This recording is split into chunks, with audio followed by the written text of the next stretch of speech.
नमस्कार दोस्तों, स्वागत है आप सभी का हमारे YouTube चैनल में। तो जी हाँ दोस्तों, बात करते हैं ईपीएस 95 पेंशन के बारे में। क्या पेंशन भोगियों को बढ़ावा मिलेगा? ईपीएफओ बोर्ड की बैठक कल से शुरू होगी 10-11 अक्टूबर को। क्या पेंशन भोगियों को बढ़ावा मिलेगा? ईपीएफओ बोर्ड की बैठक से शुरू होगी 10 और 11 अक्टूबर। ईपीएफओ की आगामी बोर्ड बैठक 11 वर्षों में, जैसे 11 वर्षों में पहली ईपीएस 95 पेंशन वर्दी की मंजूरी दी जा सकती है और आसान निकासी के लिए डिजिटल पहलों की समीक्षा की जा सकती है।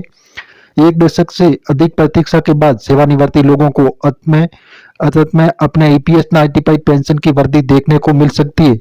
समाचार रिपोर्टों के अनुसार ईपीएफओ की केंद्रीय न्याय बोर्ड सीबीटी 10-11 अक्टूबर को बेंगलुरु में मिलने के लिए निर्धारित है, ताकि न्यूनतम मासिक पेंशन बढ़ाने और दावों और फंड प्रबंधन को सरल बनाने के लिए डिजिटल सुधारों को आगे बढ़ाने पर विचार किया जा सकता है।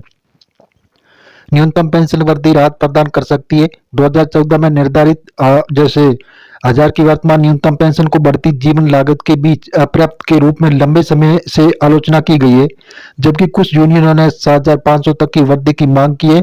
बोर्ड के 2500 की अधिक माध्यमिक वृद्धि पर विचार करने की उम्मीद है।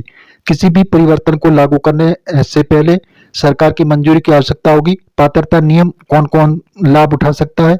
कम से कम 10 वर्षों की निरंतर सेवा वाले जैसे सेवानिवृत्त लोग जो 58 वर्ष की आयु तक पहुंचते हैं, ईपीएस 95 के तहत नियमित पेंशन के लिए योग्य होते हैं। सेवा जल्दी छोड़ने वाले कर्मचारी अपने संबंधित पेंशन फंड को निकाल सकते हैं, या जैसे अपनी सेवा अवधि और योगदान इतिहास के आधार पर कम पेंशन का चयन कर सकते हैं। पेंशन और डिजिटल सुधारों के अलावा बोर्ड निवेश रणनीतियों, फंड संरचनाओं और परिचालन नीतियों की समीक्षा करने की संभावना है। ईपीएफओ जैसे 3.0 डिजिटल एजेंडे पर बैठक का ध्यान ईपीएफओ 3.0 पर होगा। एक डिजिटल परिवर्तन और परियोजनाओं में से प्रणाली को पेपरलेस और तेज बनाने के लिए डिजाइन किया गया है। चर्चा के तहत प्रमुख विशेषताओं में शामिल है यूपीआई और एटीएम के माध्यम से त्वरित पीएफ निकासी, दावा प्रशासन में तेजी, मृत्यु दावों को ऑनलाइन प्रबंधन और जैसे सदस्य डेटा के स्वचालित एकीकरण। रोल आउट अगले वर्ष शुरू होने की उम्मीद है। चल रहे परीक्षण और बुनियादी ढांचे को जैसे अन्यन के बाद और बड़े ईपीएफओ का अगला बड़ा कदम एटीएम निकासी 2027 में शुरू होगी। बेंगलुरु में 10-11 अक्टूबर को होने वाली ईपीएफओ की बोर्ड की बैठक में पेंशन भोगी और ग्राहकों के लिए एक महत्वपूर्ण सत्र होने की उम्मीद है। न्यूनतम ईपीएस 95 पेंशन और डिजिटल नवाचारों पर निर्णय बाद में सेवानिवृत्ति लाभ परिदृश्य को नया रूप दे सकते हैं।